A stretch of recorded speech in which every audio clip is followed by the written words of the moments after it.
The Economic Hitman's Playbook, a Kenyan case study. Kenya, a nation brimming with promise, gained independence in 1963, marking the end of a long and arduous struggle for freedom.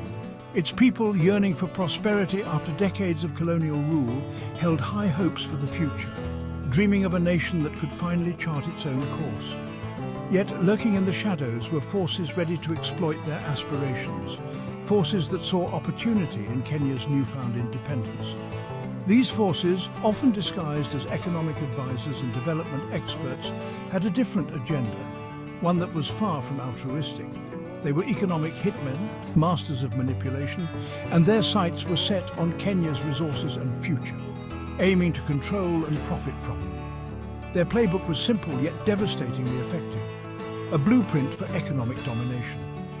First, they would identify ambitious infrastructure projects, often exceeding the country's immediate needs, projects that seemed grand but were impractical. Then they'd offer massive loans promising economic growth and prosperity, loans that seemed like a lifeline but were actually a trap.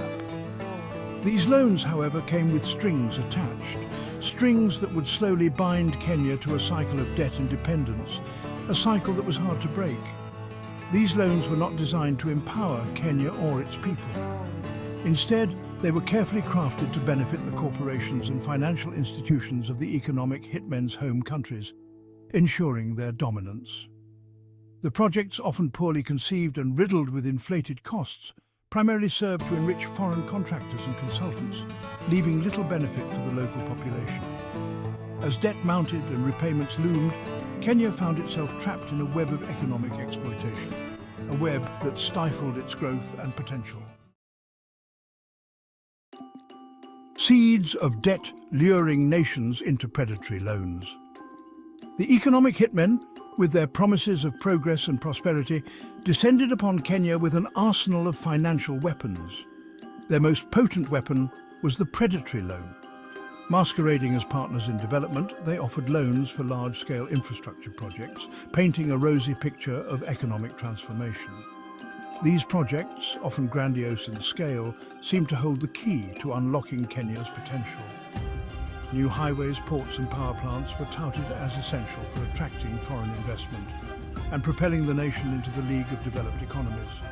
The allure of modernization and the promise of jobs blinded many to the hidden dangers lurking within the loan agreements.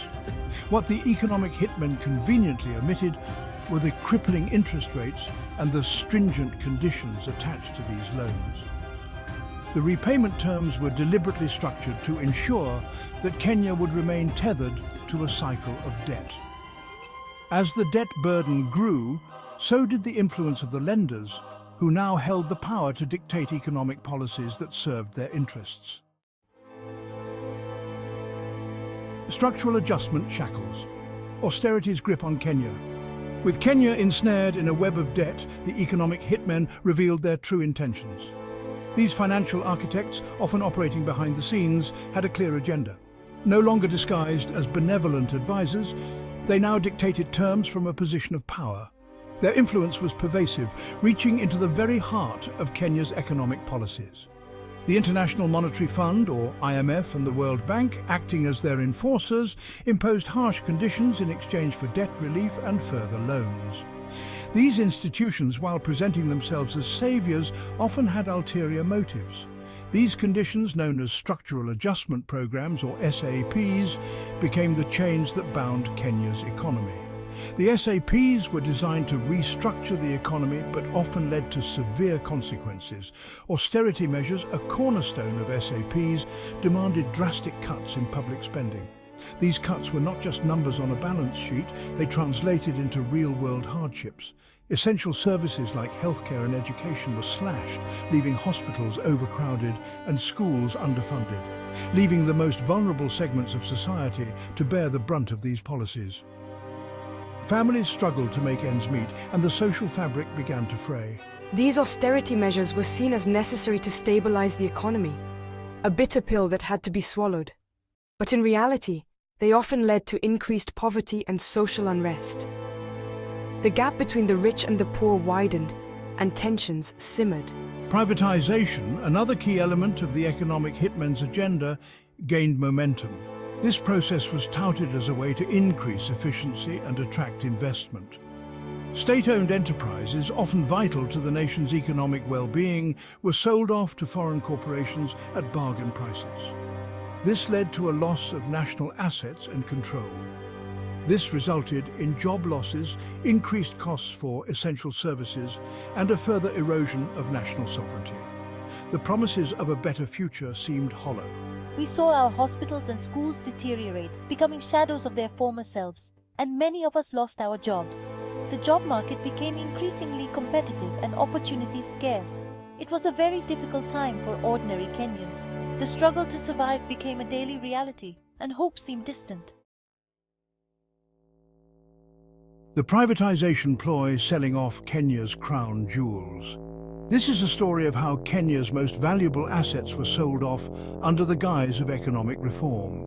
Privatization, presented as a panacea for economic ills, became a tool for further enriching foreign investors at the expense of Kenya's long-term interests. The promises of prosperity and development were overshadowed by the harsh reality of exploitation. The economic hitmen argued that private companies were more efficient and would bring much-needed investment and expertise. They claimed that privatization would lead to better management and innovation, driving the country towards a brighter future. However, the reality proved far different. Instead of prosperity, many Kenyans faced increased hardship and inequality. Essential services like water and electricity, once managed for the public good, were now in the hands of profit-driven corporations. These companies prioritized their bottom line over the needs of the people. Prices soared, making these basic necessities unaffordable for many Kenyans. The cost of living increased dramatically, putting immense pressure on already struggling families. The quality of services often declined, leaving communities struggling to meet their basic needs. Public services that were once reliable became erratic and insufficient. The privatization of state-owned enterprises resulted in massive job losses, as foreign companies often prioritized profits over people. Many workers found themselves unemployed, with few opportunities for new employment. The loss of these jobs, often held by skilled workers, dealt a severe blow to Kenya's economy and exacerbated social inequalities. The gap between the rich and the poor widened, leading to increased social tension. The promise of a brighter future was turning into a nightmare for many of us. We watched as our communities were dismantled and our hopes for a better life faded away. We felt betrayed and helpless as our livelihoods were taken away. The economic reforms that were supposed to uplift us instead left us in despair. The economic hitmen's promise of a brighter future was indeed turning into a nightmare for many Kenyans. The dream of prosperity was replaced by a harsh reality of struggle and survival. The Lapsit project has brought significant investment and opportunities for foreign businesses, especially from China. But it's not without its challenges. Many local communities have been displaced. It's really hard to see our homes and lands taken away with little to no compensation. While the Lapsit corridor promises economic growth, the human cost for local communities cannot be ignored. Displacement and inadequate compensation have left many struggling to rebuild their lives. Economic hitmen operate on a global scale, influencing policies and economies far beyond their own borders. Their tactics, well, they often lead to increased debt and dependency for the targeted nations. The strategies employed by economic hitmen are not confined to any single region. Their influence stretches worldwide, shaping economies and ultimately the lives of people across the globe. The tactics of economic hitmen are not confined to one region. From Latin America to Southeast Asia, the pattern is disturbingly similar. Countries are lured into debt traps, their resources exploited, and their sovereignty compromised. Yeah, the global reach of these strategies highlights a systemic issue. It's not just isolated incidents, but a widespread practice affecting numerous nations. Despite these challenges, some countries are beginning to reclaim their economic sovereignty. In Kenya, we're seeing a growing awareness of the need to break free from these exploitative practices. It's about creating policies that truly benefit our people. You know, on a personal level, it's encouraging to see local initiatives gaining traction. Communities are coming together to support local businesses and sustainable projects. This shift towards self-reliance and local empowerment is a crucial step in countering the influence of economic hitmen. Understanding the mechanics of manipulation is the first step towards resistance.